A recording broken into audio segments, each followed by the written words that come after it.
L'utilisation des huiles essentielles a donné lieu à une médecine parallèle, entre guillemets, l'aromathérapie, hein, du grec qui vient d'arôme, aroma, et thérapie, le soin.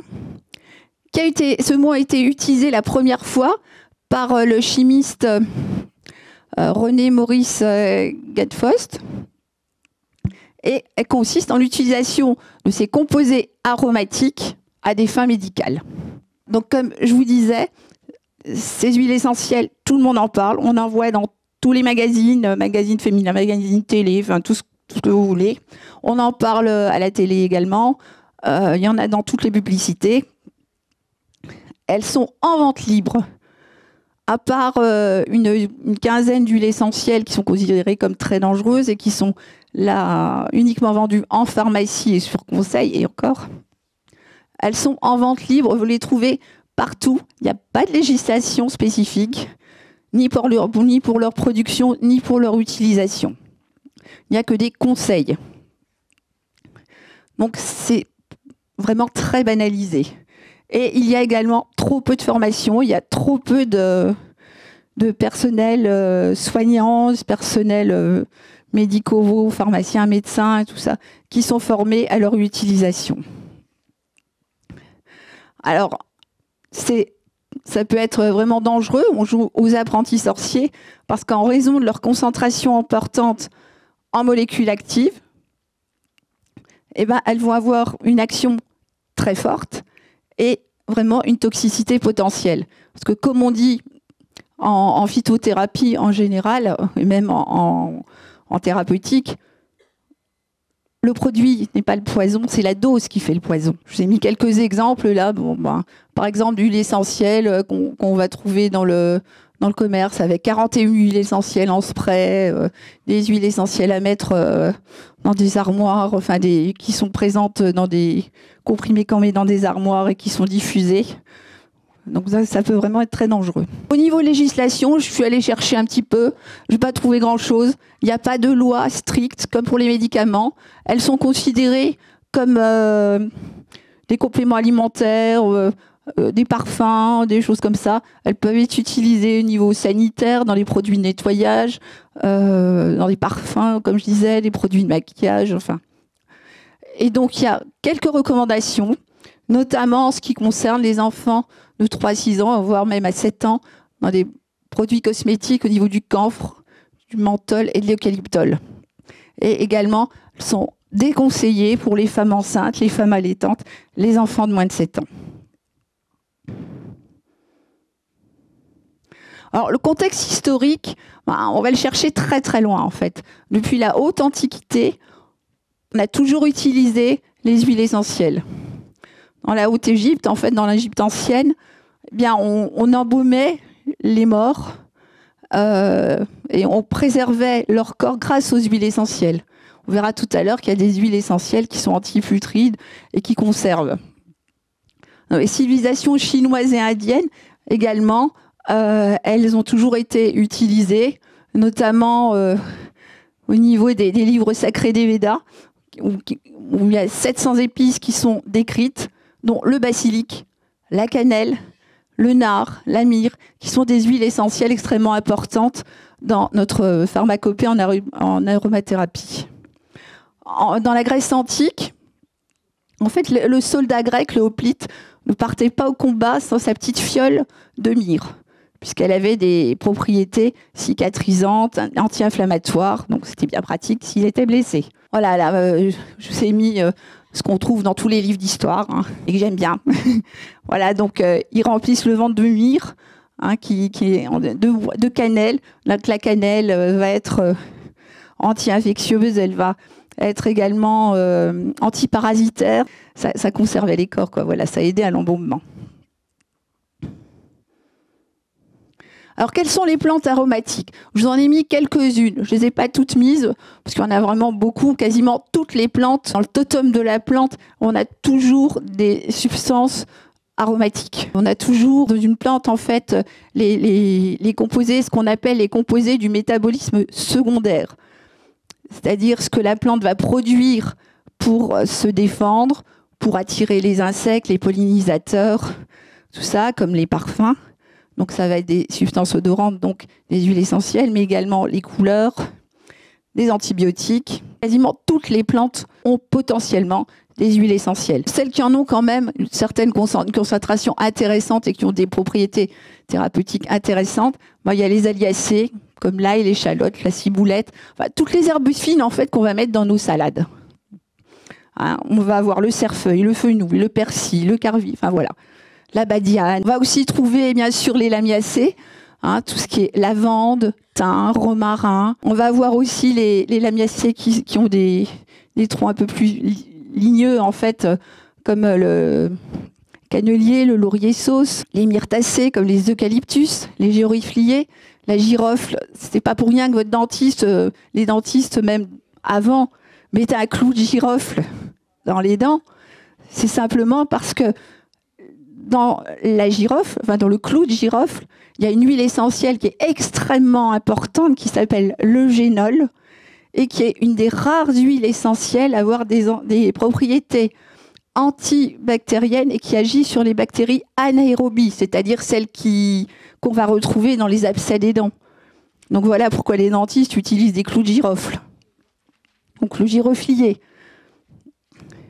Les mélaleucas, toute la famille des mélaleucas. Alors certains, donc le titri, le ravinsara ou le niaouli, je ne sais plus exactement. Enfin voilà. On a énormément de plantes donc, qui sont utilisées pour ça. Et puis bien sûr, tous les citrus, les pins aussi. J'ai oublié de les mettre, j'aurais dû faire une diapo en plus. Tout ce qui est pin, parce que dans les pins, on va trouver l'alpha-pinène et tout ça, qui ont des propriétés respiratoires évidentes. Les citrus, qui vont être hépatoprotecteurs, mais ça, on va en parler après. Alors, qu'est-ce que la distillation? Alors, je vous ai fait un petit truc là, mais c'est pas... voilà. Donc, je pense que vous connaissez un peu. On peut distiller des mirabelles, mais on peut aussi distiller de la lavande. C'est pas la même utilisation. De l'eau dans une... Bon, on va chauffer. On a de l'eau dans une chaudière qui va donner de la vapeur d'eau. On va mettre nos plantes aromatiques, alors des feuilles, des fleurs, qui vont donc s'évaporer. Il va y avoir refroidissement dans un serpentin à l'eau froide. Et ensuite, on récupère alors, deux parts importantes. D'une part, la matière aqueuse, qui est en grande, enfin, ça va être 95% au niveau rendement, quoi, qu'on va considérer comme l'hydrolat. Parce que dans cette eau, il va rester un certain pourcentage d'huile essentielle. C'est ce qu'on va appeler les eaux florales ou les hydrolats. Il reste à peu près 5% d'huile essentielle dans cette eau florale, dans cet hydrolat. Et les huiles essentielles, donc, qui vont flotter à la surface de l'eau. Parce que, comme ce que j'ai dit tout à l'heure, elles ne sont pas miscibles à l'eau, elles sont lipophiles, donc hydrophobes. Hein, vous savez bien, hein, quand on fait une sauce salade ou n'importe, vous avez l'huile qui surnage. Voilà. Donc on va récupérer les huiles essentielles qui vont surnager. Voilà. Alors je vous parlais des hydrolats, je reviendrai pas dessus. Ils peuvent être utilisés comme ils contiennent un petit peu d'huile essentielle, mais pas très concentrée. Donc c'est une thérapie assez douce par les hydrolats. On peut les utiliser pour les enfants, on peut les utiliser en cosmétique par exemple, pour se nettoyer la peau. Au niveau, par exemple, ça peut avoir des vertus apaisantes pour les yeux. Voilà, quand on utilise du bleuet. Voilà. Les hydrolats peuvent être très intéressants, thérapeutiques. Mais ce n'est pas le sujet aujourd'hui, donc je ne reviendrai pas dessus. Voilà. Alors, quelles sont les propriétés physico-chimiques des huiles essentielles? Donc, comme je vous ai dit, elles sont solubles dans les huiles. Elles sont volatiles, hein, puisqu'on peut les distiller comme ça. Elles ont un caractère odorant. Ça, tout le monde le sait. Il faut les conserver à l'abri de la lumière et de l'humidité. Leur unité de base, donc, c'est l'isopropène. Je vous ai mis ça. On va faire un petit peu de chimie. Donc, vous m'arrêtez si vous ne comprenez pas. Bon, on en fait un tout petit peu, mais il faut quand même que j'en parle parce que c'est important pour la suite, pour vous expliquer l'action en fait, des huiles essentielles.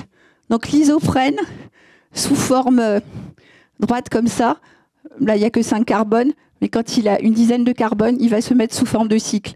Ça va donner des noyaux phénol ou terpéniques. Voilà. Non, n'ayez pas peur. Hein. Je ne ferai pas d'interrogation écrite à la fin. L'activité des huiles essentielles va dépendre de sa structure moléculaire, et notamment de toutes ces choses-là. Exemple ici, un double liaison avec une oxygène, c'est une cétone. Les cétones sont extrêmement dangereuses.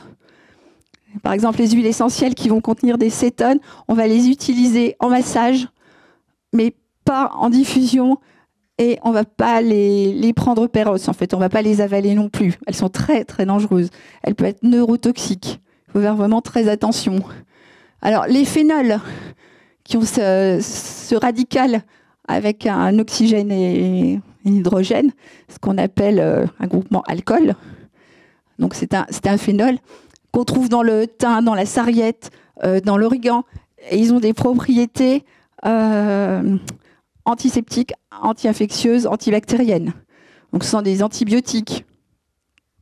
Et en fonction de la place, vous voyez bien que ces deux molécules-là sont les mêmes, mais leur radical n'est pas posé n'est pas disposé au même endroit. Et ça va leur donner une action très différente. Donc voilà, c'est un peu pour ça que je voulais vous montrer ça. Bon, je passe. Pardon ? Oh bah disons qu'elles ont toutes à peu près cette tête. Il peut y avoir un ou deux cycles. Elles peuvent être sous forme linéaire et non pas sous forme de cycle. Tout dépend. Mais bon, on ne va pas faire toute une leçon de chimie dessus. Sinon, je peux, hein, mais c'est peut-être pas le but. Voilà. Donc, c'était juste pour c'est un peu pour poser le tableau, ce que je vous ai dit là. Alors, je vais vous parler du rendement.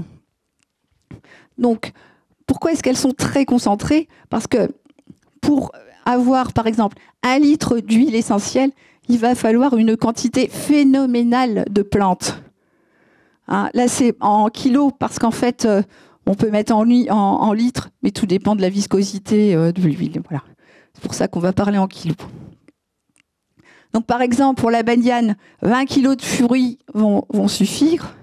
Mais par contre, pour la rose de Damas, qui donne une huile essentielle extrêmement précieuse, qui est très chère d'ailleurs, ça se comprend, parce que pour en avoir 1 litre, on va avoir besoin de 4 tonnes de pétales. Vous voyez, ça. On comprend après quelle est en fait la manière dont elles sont concentrées. On comprend la puissance des huiles essentielles quand on revoit ça. Par exemple, pour la lavande, il y a 250 à 300 kilos de fleurs. Alors que dans une tisane, vous faites une tisane de thym, vous allez mettre 1 cuillère à soupe. C'est-à-dire 10 grammes, quoi. À peu près. Voilà, le thym vulgaire, il faut 1 tonne d'œufs pour en faire 1 litre. Donc, c'est là qu'on commence à comprendre finalement que les huiles essentielles sont extrêmement puissantes. Pour ça, c'est vraiment la quintessence, la substantifique moelle, comme dirait Rabelais, en fait, de la plante. Alors, elles sont caractérisées également par leur chémotype. Alors, quand on les achète, il faut faire très attention. Parce que quand on a les plantes dans la nature, bon, on voit du thym, du romarin, de la lavande. Elles nous semblent toutes pareilles. En revanche, au niveau des huiles essentielles, ne vont pas être pareilles. Parce qu'elles vont déjà avoir plus d'huile essentielle et elles vont se développer différemment, donc elles sont bio ou pas. Parce que si elles ne sont pas bio, elles vont être en contact avec des antibiotiques, avec d'autres produits. Elles ne vont pas produire les bonnes huiles essentielles. Ensuite, les conditions climatiques sont importantes. Le terrain est important. La nature du terrain est importante. Et leur période de récolte également. Donc en fait, c'est pour ça qu'on fait une analyse chromatographique et qu'on fait un profil moléculaire des huiles essentielles. C'est ça qu'on appelle le chémotype. Voilà. Alors là, je vous en ai mis un. Normalement, quand vous achetez une huile essentielle, déjà, je vous conseille de l'acheter en pharmacie, parapharmacie. Enfin, surtout de ne pas les commander n'importe où. Dans les magasins, comme je ne suis pas payée pour faire ni de la pub, ni de l'anti-pub, mais pas dans les magasins de décoration, voilà.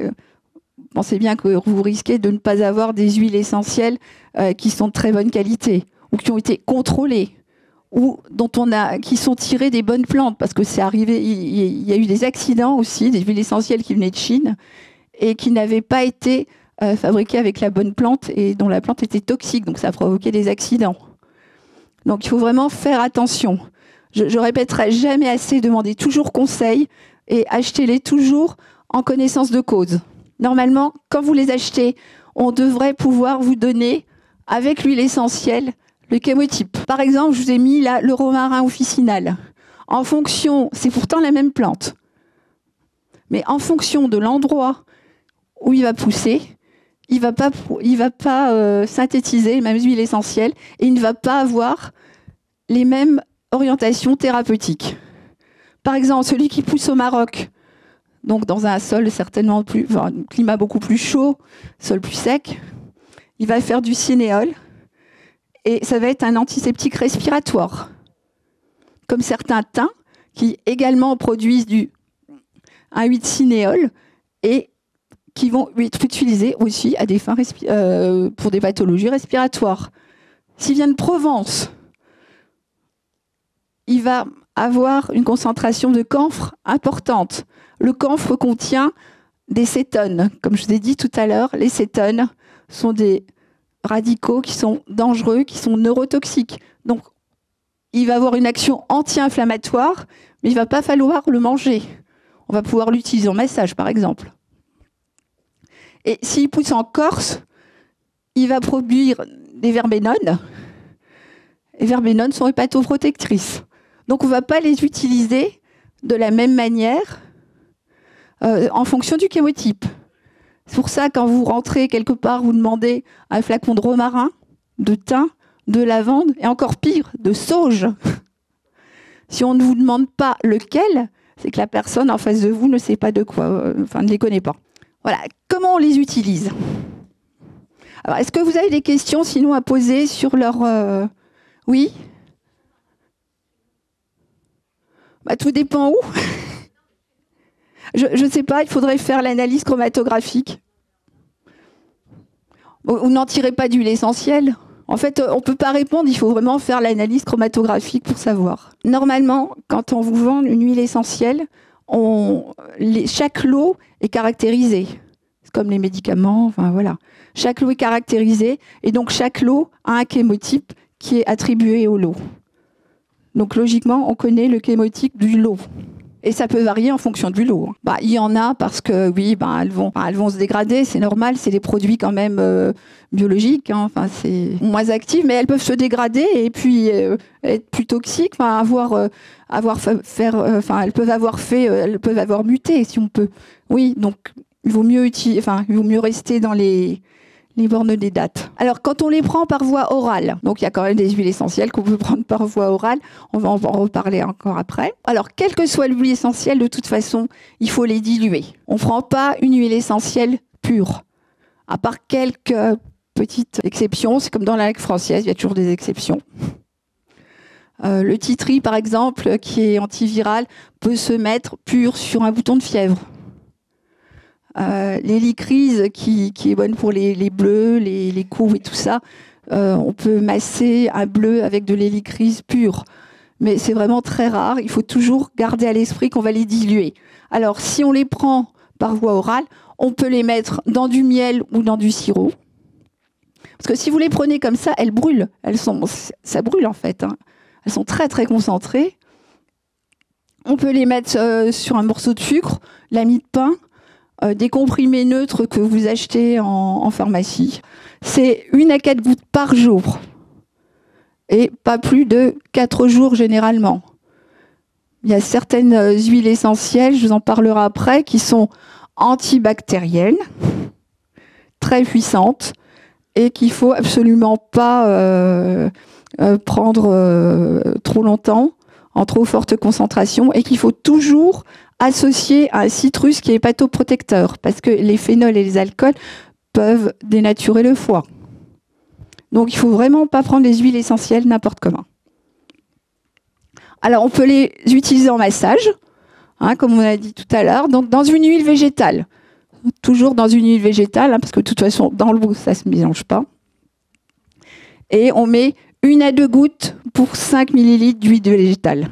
Donc 5 ml, c'est une cuillère à café. Je vous ai mis la correspondance. Voilà. En diffusion, 20 à 30 gouttes. Alors sachez qu'en diffusion, on diffuse les huiles essentielles dans des diffuseurs électriques, comme ça, à froid. Hein, on ne va pas les chauffer parce que ça les dénature. Et en plus, on va diffuser environ une dizaine de minutes. Et ensuite, on va aérer la pièce. En particulier s'il y a des enfants. Et des animaux, tout à fait. Les chats, les chiens, surtout les chats, ne métabolisent pas les huiles essentielles. Alors, on peut utiliser certaines huiles essentielles, mais vraiment avec beaucoup de précautions, et dans certaines pathologies. Mais les animaux, effectivement, ne métabolisent pas les huiles essentielles comme nous. D'ailleurs, nous, on ne les métabolise pas très bien, et elles peuvent s'accumuler. Donc, c'est pour ça qu'il ne faut vraiment pas en abuser.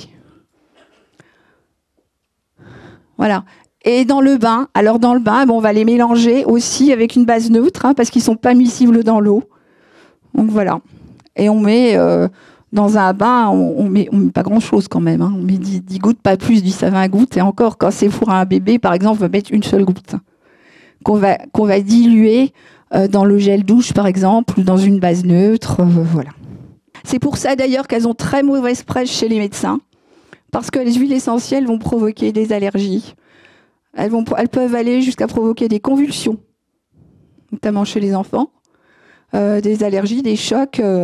Surtout, quand on utilise des diffuseurs avec un très grand nombre d'huiles essentielles, parce que quand on vous met 41 huiles essentielles et qu'on voit ce qu'il y a comme nombre d'huiles essentielles sur le marché, on se dit que sur les 41, vous en avez au moins 35 qui sont toxiques. Et on ne vous dit pas d'aérer, voilà. Mais ça, tout simplement, il faut dire aussi, il n'y a pas de législation. Et personne n'est formé, quand on vous vend ça dans une grande surface, ou même dans une parapharmacie, il n'y a pas toujours une personne qui est formée, où vous n'allez pas voir la personne pour lui demander conseil. On peut mettre un petit peu d'essence de pin, ou chose comme ça. Mais tout à fait, les inhalations, c'est encore d'actualité. Je ne l'ai pas mis, effectivement, j'aurais dû le mettre. Mais c'est tout à fait d'actualité. Au contraire, c'est très bien. Il n'y en a pas dans toute la pièce. Donc, il n'y a que la personne concernée qui le respire. Par exemple, on va mettre dans les unités Alzheimer à l'hôpital, il y a eu des tests qui ont été faits avec de l'ylang-ylang. L'ylang-ylang est une huile essentielle. Alors déjà, c'est un ester, donc c'est une molécule relativement douce qui n'est pas très toxique. Et en plus, elle est apaisante. Et en fait, ils sont aperçus que dans les unités Alzheimer, où les personnes étaient quelquefois assez énervées, ça les calmait. Ça a une action calmante. Voilà. Mais il faut toujours penser à aérer après. Si, par exemple, quand il y a eu Covid, effectivement, on pouvait diffuser des huiles essentielles antivirales, du tea tree, du Ravinsara, du niaouli. Mais il fallait penser aussi à aérer. Moi, on m'a déjà dit, non, j'aère pas parce que dehors, c'est pollué. Non, c'est dedans que c'est pollué. Dehors, l'air, il se renouvelle. Dedans, il ne se renouvellera pas si vous n'ouvrez pas vos fenêtres. Et si vous laissez tout le temps macérer l'huile essentielle, ça va se déposer sur vos tissus, partout, puis sur vous de toute façon. Et vous allez finir par faire des allergies. Là, j'ai mis quelques huiles essentielles, quelques huiles végétales, avec leurs propriétés. Donc, il y en a d'autres. Hein. Il y en a beaucoup d'autres. Je ne peux pas les mettre toutes. J'ai mis, par exemple, l'amande douce. Alors là, c'est la plus simple, en fait. Si vous n'avez pas autre chose, prenez de l'amande douce pour tout. Ça marche toujours très bien. Mais vous pouvez prendre aussi des huiles de ménage, l'huile de pépin de raisin, par exemple, en chirurgie orthodontique, des choses comme ça. Pour des aftes, vous mettez un petit peu de souche clarée avec un peu d'huile de pépin de raisin, ça marche très bien, ça calme. La calophylle, alors la calophylle, elle est bien Par exemple, les massages, douleurs rhumatismales, les douleurs musculaires, parce qu'elle est déjà assez anti-inflammatoire d'elle-même. Elle est assez sèche quand même, c'est pas une huile trop grasse. Et elle va permettre aussi à la circulation du sang. Oui.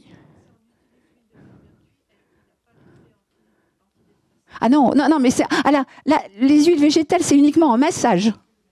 J'ai oublié. Merci. C'est du massage. Oui, le millepertuis, attention. Là, on parle de l'huile essentielle, l'huile végétale, qui est quand même qu'on peut utiliser pour les brûlures, tout ça, les coups de soleil. Voilà, il faut faire attention à ne pas se mettre au soleil après. C'est comme avec les huiles d'orange et enfin les huiles de voilà, bergamote et tout ça. C'est photosensibilisant, hein, ça donne des allergies. Le millepertuis, effectivement, il est utilisé comme plante anti-stress. Alors faites bien attention parce que le millepertuis utilisé comme plante anti-stress, alors là on parle plus d'huile essentielle, mais on parle de la plante. D'ailleurs il s'appelle Hypericum perforatum, son nom. Hypericum en grec ça veut dire chasseur de fantômes, donc les Grecs anciens l'utilisaient déjà comme antidépresseur pour chasser les mauvais esprits. Mais le problème c'est que ce millepertuis qui est vendu en gélule dans toutes les grandes surfaces, parapharmacie et autres, entre en interaction avec la pilule contraceptive. Je dis ça entre parenthèses. La teinture mère, c'est pareil. Bah oui. Là, on parle de l'huile qui est cicatrisante, mais on la met, on ne l'avale pas, hein, l'huile de millepertuis. Là, on la met en massage, simplement. Et il y a la rose musquée, effectivement, qui est une très bonne huile aussi pour les peaux matures. Vous avez aussi l'huile de macadamia. Vous avez l'huile de noisette, voilà, il y a toute une pléthore d'huiles. J'en ai mis que quelques-unes là, comme ça, comme exemple. L'huile de calophis, c'est bien pour les douleurs. Voilà, on met de la Gaultérie. Alors attention à la Gaultérie, parce que la Gaultérie, contrairement aux autres plantes, contient quasiment 99% d'ester de salicylate méthyle, en fait, c'est de l'aspirine. Donc attention pour les personnes, qui ont un traitement à base d'aspirine, et choses comme ça. Parce que les huiles essentielles, étant donné qu'elles sont très concentrées, même si on en utilise peu, vous avez vu combien de plantes on va prendre pour avoir une goutte, finalement, elles vont avoir une action extrêmement forte. Donc, les interactions qu'il peut y avoir avec les plantes et les médicaments en normal sont multipliées avec une huile essentielle. Donc, il faut toujours faire très attention entre l'huile essentielle et les médicaments que vous prenez ou les pathologies que vous avez. C'est pour ça qu'on ne prend pas les huiles essentielles sans demander conseil. Les huiles essentielles, c'était juste pour vous montrer, voilà un petit peu comment elles sont classées et comment on sait comment les utiliser en fonction des molécules qui sont dedans. Donc les radicaux que je vous ai montré tout à l'heure, les cétones, les phénols et tout ça. Donc par exemple, si vous prenez toutes celles qui se trouvent ici, elles vont être calmantes et relaxantes. Elles ne vont pas être trop dangereuses. Notamment, vous voyez là, vous avez dans les esters, vous avez l'ylang-ylang, la lavande, qui peut être calmante aussi, qui peut être cicatrisante. La lavande, vous pouvez mettre par exemple une goutte pour l'époux, exemple. Pour l'époux, vous pouvez mettre une goutte sur l'écharpe ou le bonnet de votre enfant ou sur son col, et l'époux vont sauter sur la tête de quelqu'un d'autre qui déteste la lavande. Oh bah écoutez, hein, ouais, vous n'aurez pas de peau. On va voir là des anti-inflammatoires, les sesquiterpènes, donc la matricaire, la myrrhe, l'encens. Vous voyez ce que les terres ici, avec les eucalyptus radiéglobulus qui sont utilisés aussi pour le rhume.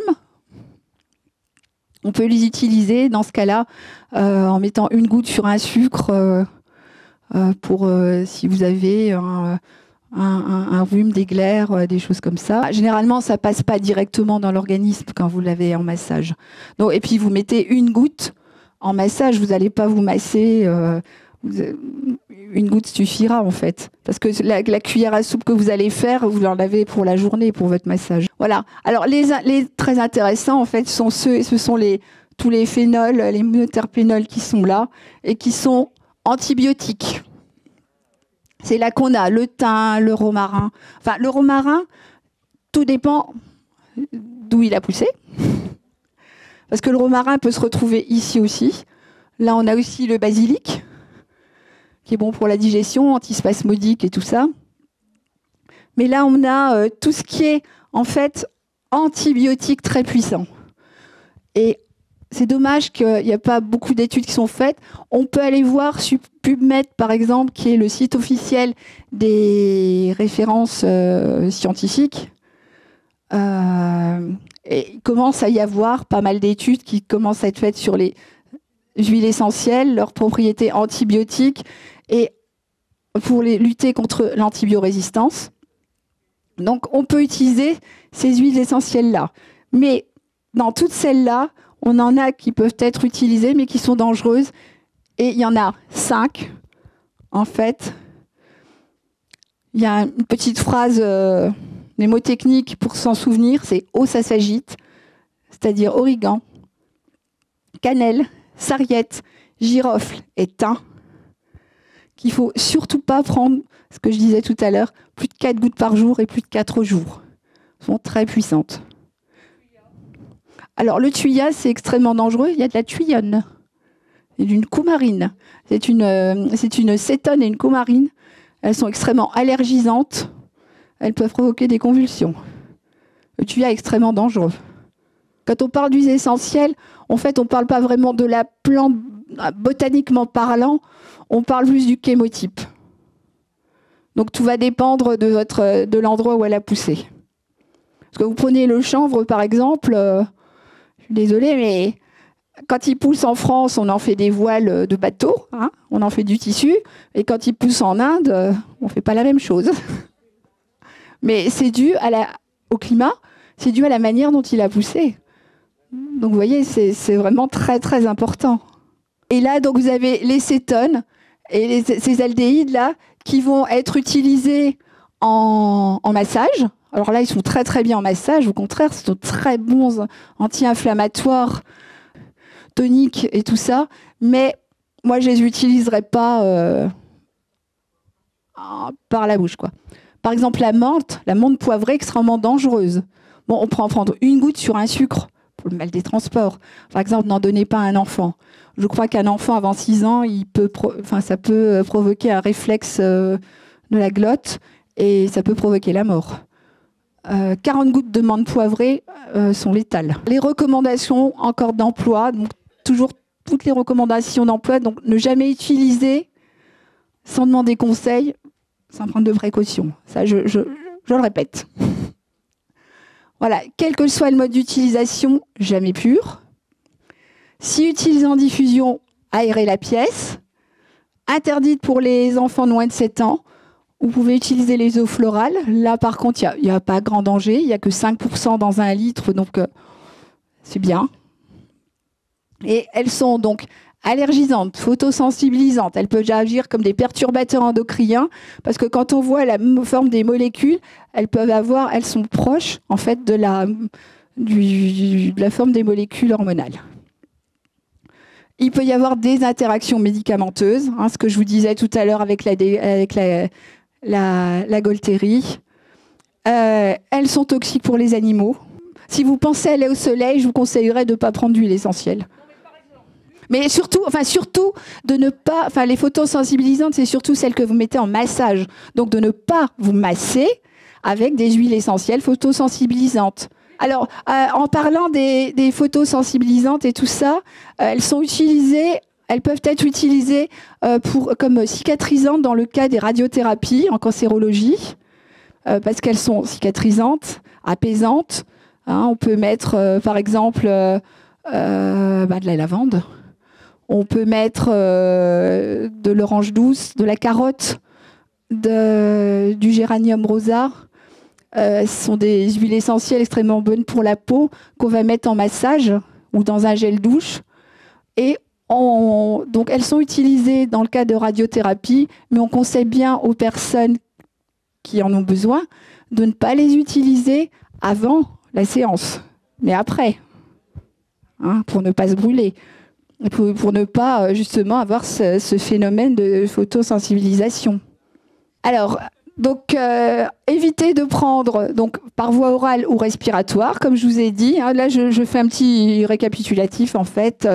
Des huiles essentielles contenant des cétones, des coumarines comme le camphre, l'amande poivrée, l'eucalyptus citronné. Mais, comme je vous disais, donc, vous pouvez prendre une petite goutte de menthe poivrée sur un sucre. À utiliser en massage, je vous ai mis quelques petits exemples. Massage jambes lourdes, l'huile de calophylle, parce que vous avez les jambes lourdes et tout, ça fait un peu mal. Vous allez prendre une huile de calophylle qui va permettre de vous soulager déjà, parce qu'elle a une action anti-inflammatoire. Vous rajoutez un peu de patchouli et du cyprès toujours vert qui vont aider à la vénotonicité et donc à retour veineux au niveau des jambes. Et vous mettez un petit peu de menthe poivrée pour avoir cet effet froid, fraîcheur. Et il ne faut pas abuser justement de la menthe poivrée parce que ça peut baisser trop votre température. Donc l'huile essentielle, c'est une goutte, 2 gouttes, pas plus. Et il faut toujours associer, comme je le disais tout à l'heure aussi, avec un citrulle, les huiles essentielles donc, qui sont très antibiotiques. Oui, je le disais tout à l'heure, pour les antibiotiques, on peut casser une antibiorésistance avec des huiles essentielles. Déjà réussi. Parce qu'ils ne vont pas agir, elles n'ont pas le même mode d'action que les antibiotiques. Les antibiotiques, ils vont casser la coque de la bactérie, généralement. Alors que les huiles essentielles, elles ne vont pas casser les sucres ou les trucs de la coque, mais comme elles sont lipidiques, elles vont pénétrer dans la cellule elle-même. Et donc, c'est là qu'elles vont casser. Voilà. Et il faut savoir aussi qu'on a des huiles essentielles antivirales, alors qu'on n'a pas, on a très très peu d'antiviraux en pharmacologie, enfin pharmacopée allopathique. Ensuite, enfin, se méfier des produits e-commerce. Hein. Moi, j'ai mis quelques exemples. Je fais pas de pub, je fais pas de trucs. Je veux pas casser, mais je suis désolée, il faut en parler. C'est un petit peu ça qui me fait faire cette conférence. C'est quand je vois ce genre de choses, je vois qu'il y a des pubs à la télé en ce moment. Il y en a 21 dans je ne sais plus quel spray, qui est pourtant une bonne marque. Et c'est vendu. Ah bah, elles sont toutes vendues en pharmacie. Vous pouvez leur demander un chémotype. Bah, normalement, c'est parce qu'elles ont produit plus de choses. Voilà, mais ça ne veut rien dire, en fait, bio. Pour l'instant, il n'y en a pas. C'est ça le problème. Ça, le problème des huiles essentielles, il n'y a pas vraiment il n'y a pas de législation. Il n'y a pas d'AMM, c'est-à-dire de mise sur le marché, comme pour les médicaments. Donc, problème. Et normalement, les bonnes, les très bonnes, en fait, c'est marqué huile essentielle chémotypée. CHEMOTYPE. Toujours aérer une pièce après la diffusion. Et ne pas laisser d'enfants de moins de 7 ans, d'animaux, dans un lieu fermé où des huiles essentielles ont été diffusées. Alors, une suggestion de trousse familiale. Mais bon, ça, c'est vraiment... j'en ai mis quelques-unes comme ça, parce que je me suis dit, on va me demander, donc j'en ai mis. Mais c'est toujours à utiliser avec parcimonie, avec précaution et en demandant conseil. Alors, il y a le tea tree, qui est antiviral, le Ravinsara aussi, l'huile essentielle de citron qui peut être utilisée pour les nausées. Et bon, il y a aussi pour blanchir les dents, et voilà, parce qu'elles peuvent avoir plusieurs fonctions. L'huile de cyprès toujours vert pour les toux sèches, par exemple, dans un petit peu de miel. Ça peut être l'huile de cyprès toujours vert, on peut l'utiliser, le donner par exemple à des orateurs, des gens comme ça qui ont une extinction de voix. Pour les cheveux, on peut mettre du patchouli. L'eucalyptus citronné avec la Golterie en massage, et le genévrier éventuellement. L'ylang-ylang, bon, même en cas de deuil, à la rigueur, on renifle un petit peu d'ylang-ylang, ça fait du bien. L'eucalyptus radié avec le Ravinsara en massage ou même sur un sucre à la rigueur. Voilà, très peu en cas d'affection ORL. La lavande vraie. Alors attention, les lavandes, il y a 3 ou 4 lavandes. Ne prenez pas n'importe laquelle. Par exemple, dans le lavandin, vous avez du camphre dedans. Donc ne prenez pas du lavandin pour des enfants, par exemple.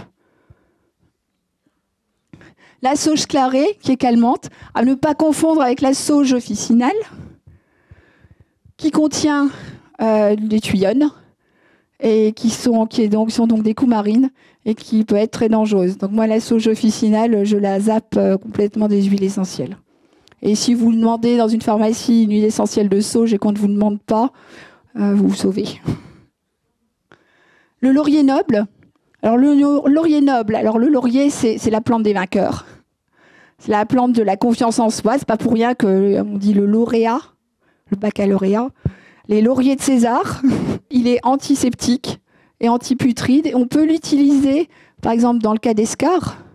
Parce que ça aussi, dans les hôpitaux, ça commence simplement à être mis en place. C'est dommage, parce qu'on peut faire pour les escarres, les plaies variqueuses, qui ont énormément de mal à guérir, puisqu'elles sont mal vascularisées. On peut faire un pansement au miel, en ajoutant des huiles essentielles, comme du titri, et du laurier noble. Et en fait, ceux qui ont déjà fait le test peuvent voir que la cicatrisation se fait pas très rapidement, hein, évidemment, mais se fait, alors que dans le cas d'un simple pansement au gaz gras ou tout ça, ça traîne très très très longtemps. Mais tout à fait, c'est pas une huile essentielle. Bah oui, bien sûr, parce que la propolis, de toute façon, c'est anti-infectieux. C'est ce que les abeilles utilisent dans les ruches. Tout à fait. Vous pouvez rajouter vous pouvez rajouter le propolis dans le miel. De toute façon, le miel est antiseptique. Le géranium rosa, l'orange douce. Alors là, vous pouvez faire des gels douces géniaux avec ça, si vous avez la peau sèche. Ça marche très très bien. Le petit grain bigaradier ou la mandarine, par exemple pour les enfants qui font des cauchemars, vous pouvez mettre une goutte sous leur oreiller, sur un mouchoir, par exemple. Au moins en diffusion 5 minutes avant qu'ils aillent au lit, après avoir aéré. Bon, il y en a d'autres, hein, mais j'en ai mis quelques-unes comme ça. Mais bon, je ne suis pas là pour faire non plus du conseil. De toute façon, les conseils en aromathérapie, c'est vraiment par personne. C'est au cas par cas. Il n'y a pas de généralité. Il faut voir la personne dans son entier. C'est en phyto, c'est toujours comme ça. On prend la personne dans son entier. C'est du traitement de fond et personnalisé. Alors voilà, alors ça sont des... Ça, je vous ai mis ça vient, c'est tiré de ce livre qui est sorti il n'y a pas très longtemps. C'est le docteur Françoise Quick-Marinier qui est pharmacien. C'est elle qui fait pas mal de formations d'aromathérapie avec le laboratoire Comptoir Aroma, je crois. Et en fait, elle a écrit plusieurs ouvrages qui sont vraiment très bien. Ils sont très très bien faits, très bien documentés, et où elle explique très bien les dangers et les bienfaits des huiles essentielles. Donc si jamais ça vous intéresse, je vous conseille ce genre d'ouvrage. Je ne suis pas payée pour. Voilà, donc par exemple, voilà, là c'est les trucs pour la peau, ce que je vous disais tout à l'heure, le laurier noble, l'hélicris donc pour les bleus, l'arbre à thé, le cyprès. Ah, attendez. Voilà, pour le stress et l'anxiété, l'ylang-ylang. Le basilic tropical aussi peut être mis en diffusion. Le petit grain bigaradier. Et là, pour les problèmes de gorge, de tout, tout ce qui est en fait, voilà, les thym à l'arbre à thé, Ravinsara. Alors par exemple, là, je vous ai entouré ça là, parce que vous voyez, elle a mis de l'origan qu'elle a associé avec un citrus.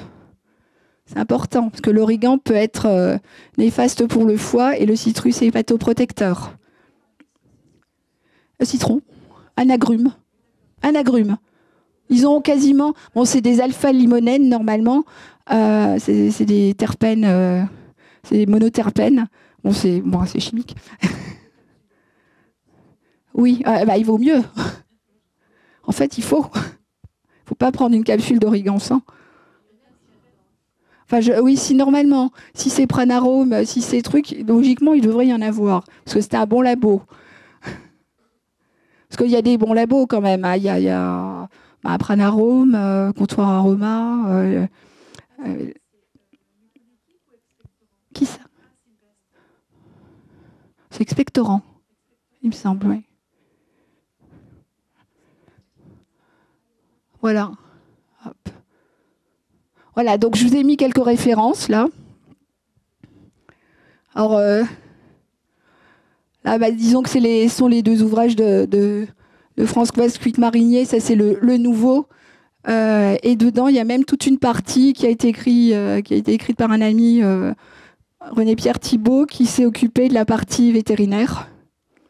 Donc la manière de soigner les animaux avec les huiles essentielles, mais vraiment avec parcimonie. Et puis l'autre, bon, celui-là, c'est un gros traité de phytothérapie, aromathérapie. C'est vraiment du lourd. Pardon ? Dans ces deux ouvrages-là, disons que j'ai suivi j'aime beaucoup parce que j'ai suivi ces formations. J'ai fait un DU de phytothérapie dans lequel il y avait une partie d'aromathérapie. Et j'ai suivi aussi pas mal de formations d'aromathérapie qui sont faites pour les pharmaciens au niveau des officines. Et donc, c'est Françoise Cuite-Marinier qui nous a fait pas mal de ces formations. Elles sont très, très bien faites. Et dans celui-là est pas mal, en fait. Il est très simple. C'est le premier qu'elle avait fait. Et dans chaque cas, il y a une petite partie vétérinaire, mais qui est plus importante dans le second. Voilà. Donc, en conclusion, ce que je peux vous dire, que les huiles essentielles, oui, elles sont de puissantes amies, effectivement. Elles sont très, très puissantes, très actives. On peut s'en servir, mais on fait attention. Voilà. Voilà, je vous remercie.